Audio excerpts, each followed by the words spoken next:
Last week I put out a video showing how I built this battery meter so that I can more efficiently test battery capacities.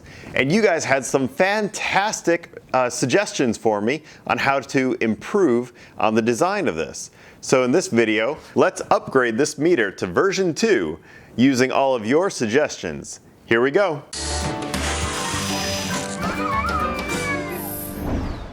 Hi everybody, I'm David and welcome to my channel where I like to DIY projects that are renewable energy and energy efficiency. We'll upgrade this meter to version 2 in this video so that we can more efficiently test our battery capacities. Now, knowing our battery capacities is really important, and sometimes I'm doing a 12 volt battery like this, sometimes I'm doing 48 volt, a 24 volt, or sometimes just single cells.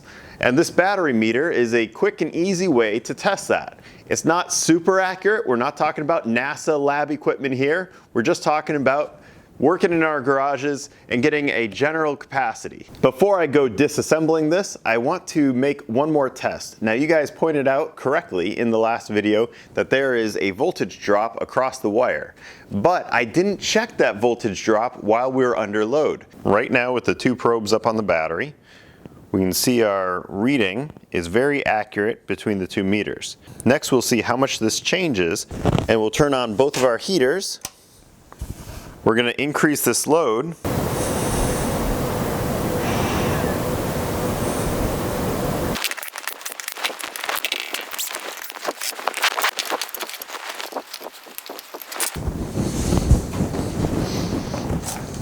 So this is approximately 3 feet.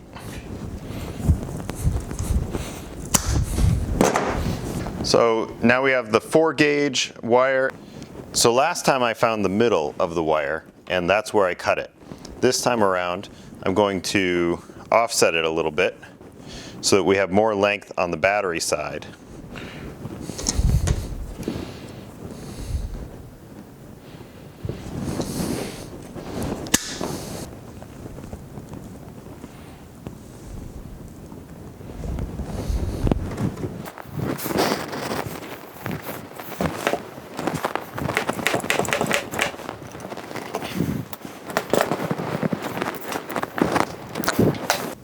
Okay, I'm gonna go through and crimp all these and then we'll catch back. Another change that so many people wanted to see was not to have both wires running through one clamp. So I just drilled 2 extra holes.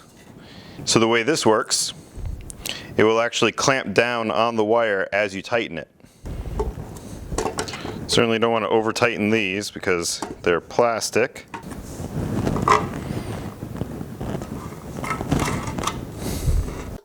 Inside the box we have the short black wire, which is over here. Now this is going to go to the load. Here's the other negative lead, which is a little bit longer, and this is going to go to the battery. Now I'm going to do something a little bit different this time. I'm going to run another wire up parallel to this one, and this is going to be the voltage sense to the shunt. So this is a 16 gauge silicone wire that I'm going to be using. Negative wire in here.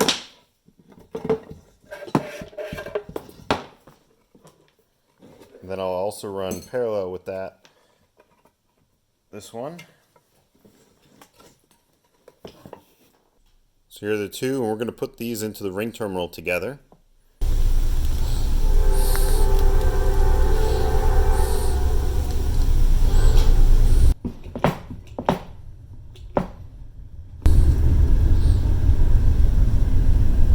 So I picked up some of this braided nylon loom. And this is what I'll try to use. So I'm going to take the end, the negative end here, and try to get these together.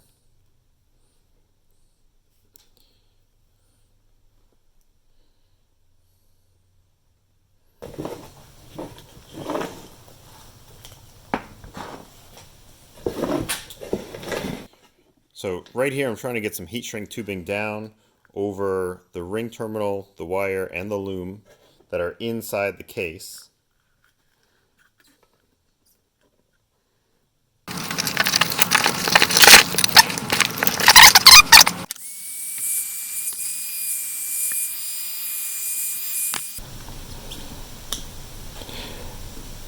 The heat shrink tubing that I'm using is a marine grade. It has adhesive on the inside and will shrink down 3 to 1.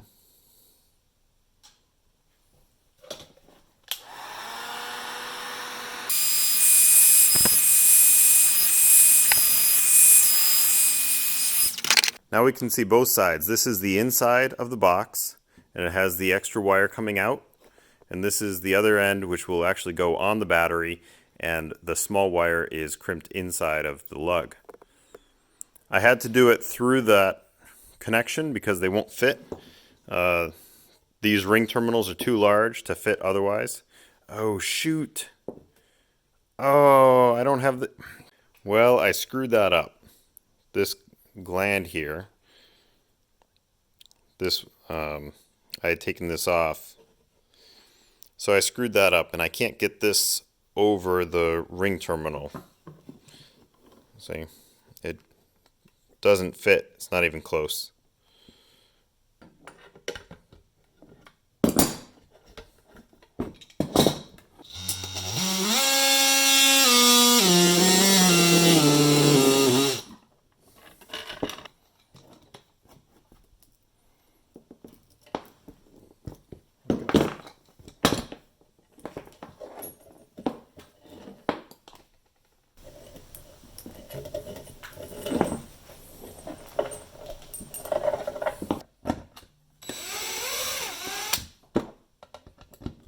So we got that problem fixed by using one of those clamps, which means that this one probably won't fit either. So I'll have to switch it out. This is a 100 amp circuit breaker, and I was trying to fit it in here, but there was too much distance for the red wire to come up and turn to get to these lugs. So instead what I'll do is switch the positive and negative, and I'm going to make this circuit breaker go through the wall, and then there will be then the wire won't have to turn very much. So I'm currently taking this apart and moving it to this one.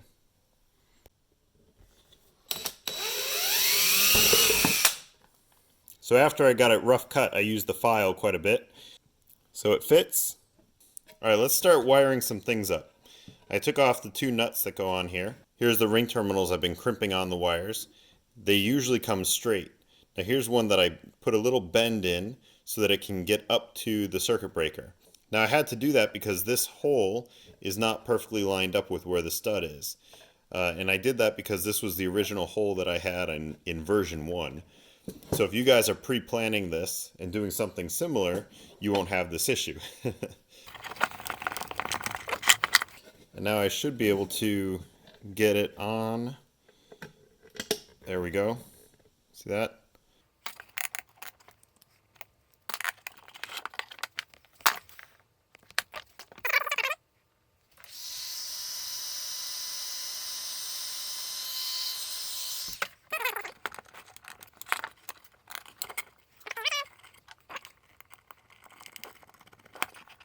I use a little mini combination wrench. This is really thin because these are thin nuts. So by setting it up like this so that you squeeze the 2 wrenches together, you prevent twisting the stud and breaking it off from internally, whatever it's attached to. And I also made up the positive wire for the input. And in this case I have to bend this so that it's... So what I do is I just use some channel locks here, and I'm going to press it against the edge of the table.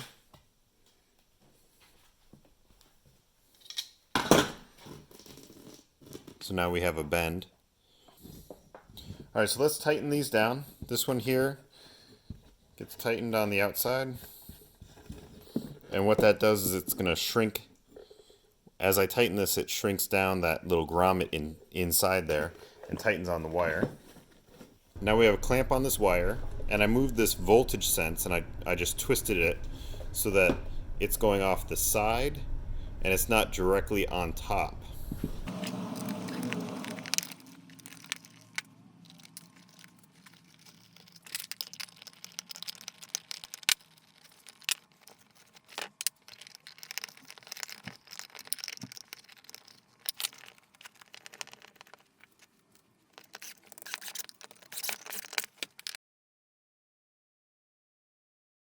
We are in the home stretch of this version 2 of the meter.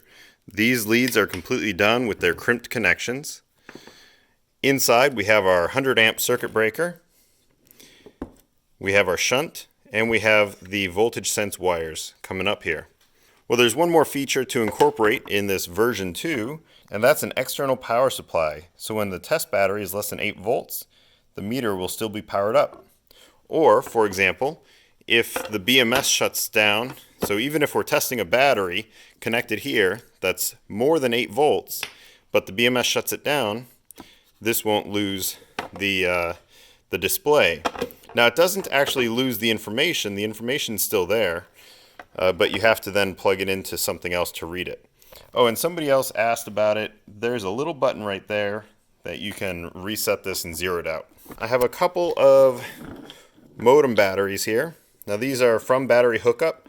I took these out of modem packs and they tested great and they're charged. I have a 2-cell holder, and this is from Keith at 18650. So we're going to incorporate these so that we have our external power supply. We're going to put two 18650s in here. We need them series connected, so I'm going to connect these two pins up so that we can go positive to negative. I'm going to use these little 1 amp glass fuses for this task.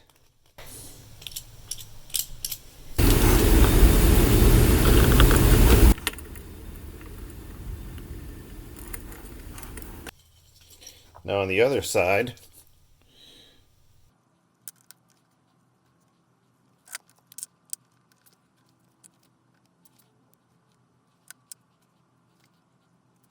now we have a glass fuse on one side for the series connection and a positive and negative lead coming out the other side. Alright, so before we go farther with this, let's test it and make sure it's working. So we didn't blow the fuse and we have the series connection. So 8.3 volts right now, so we're good there. Now there's a little lip here around the edge, so I don't want to interfere with that lip coming down. So I'm going to cut out just a little bit of this just to make clearance for that lip. I'm going to be putting this inside the box, and now there's clearance for the lip to come down. So I'm just going to use a piece of cutting board for this project. And this is going to go right there.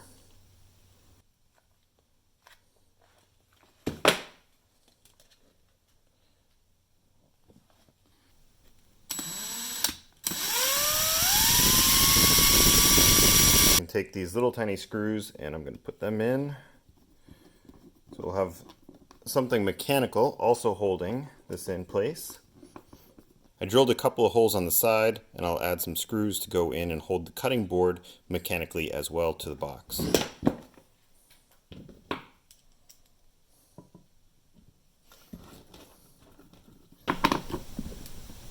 So now everything's mechanically fastened together as well as having that hot glue.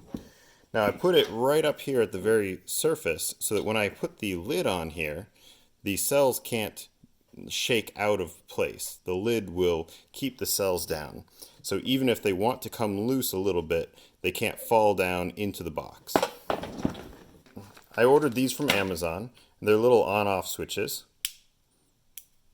So right now I have it down, so that should be the off position and no continuity. Up, continuity. So the two silver spades, they're going to be my switching on and off. The brass looking one is going to be the input so that it can light the LED. These are 12 volt switches, so I don't actually know if the LED will light up with 8 volts being supplied to it, but we're going to try.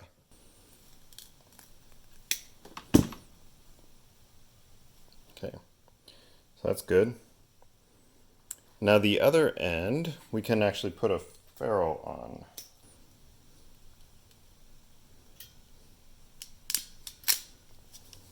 From here, from the switch, go,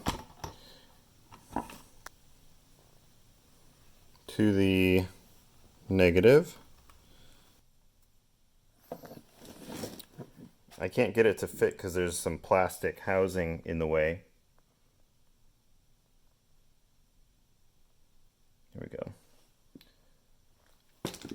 So I just put it on backwards.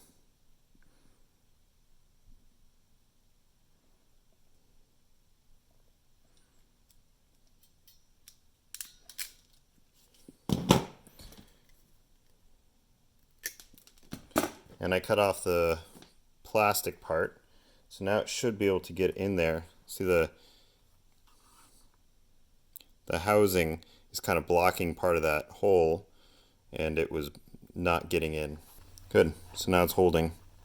All right. All right, I think I finally have everything put together the way it's supposed to be. I could not get this 16 gauge wire into the little fittings, so I took the original wires that came with the meter and I soldered them. So I twisted, soldered, and heat shrunk. And then our positive, nothing blew up, so that's good.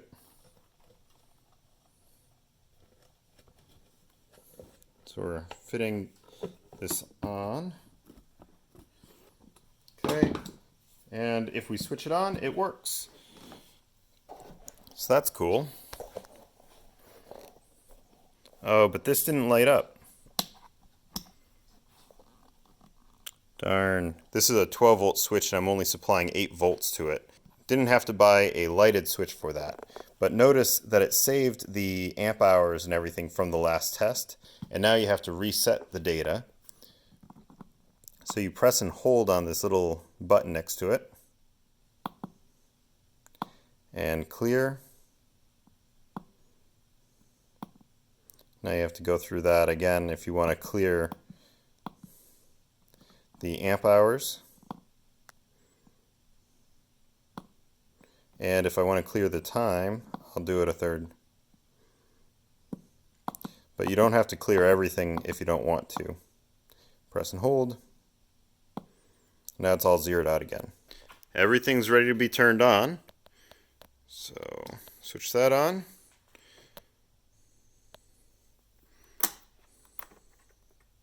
There. And now the circuit breaker on the side will send power to here. We can turn this on. Oh, it is. All right. And then we can turn on our heaters.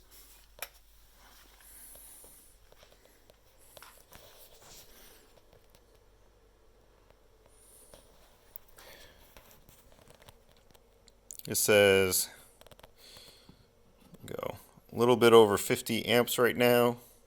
So that's going to max out the circuit breaker that I have on here, which is a 50 amp. But this particular circuit breaker allows for surges through. And now it's coming back down. I've got the probe stuck in there.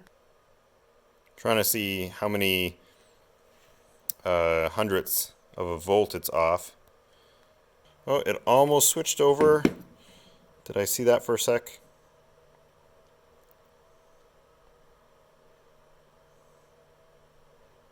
There it is, 5.